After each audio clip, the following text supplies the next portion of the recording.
Sidang agenda kesimpulan dari kasus teror bom di dekat rumah jurnalis Victor Mambor pada Januari tahun 2023 lalu di Pengadilan Negeri Kelas 1 A Jayapura ditunda. Dan berikut ini keterangannya. Jadi kesimpulan itu penegasan dari sidang-sidang sebelumnya.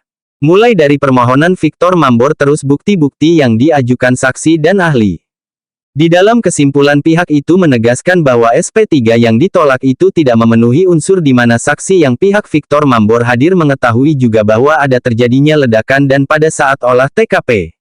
Dia juga sempat mengambil beberapa gambar, khususnya ada bercak hitam dan ada kapas begitu dari hasil ledakan dan saksi yang dihadirkan oleh termohon khususnya penyidik,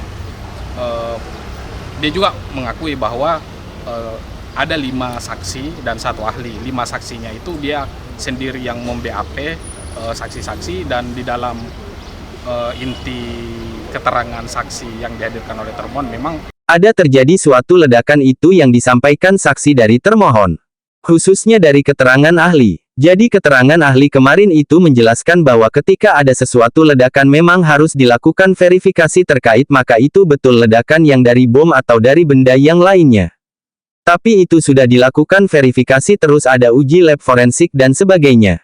Nah, ini yang mesti didalami karena ini yang menjadi dasar bahwa adanya ledakan itu ditimbulkan dari mana. Karena sebagaimana bukti-bukti yang kita lihat bahwa memang ledakan itu dari serpihan-serpihan, terus ada keterangannya ya, ada seperti senyawa yang mudah meledak kayak gitu. Terus dalam keterangan ahli pula dia juga menegaskan bahwa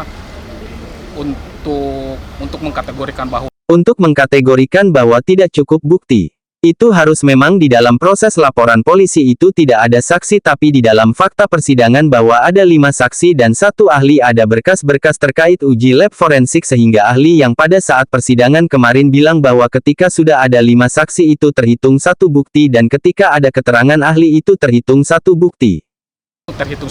Dan ketika ada juga pemeriksaan dari lab forensik itu terhitung 1 bukti juga ya, atau bukti surat.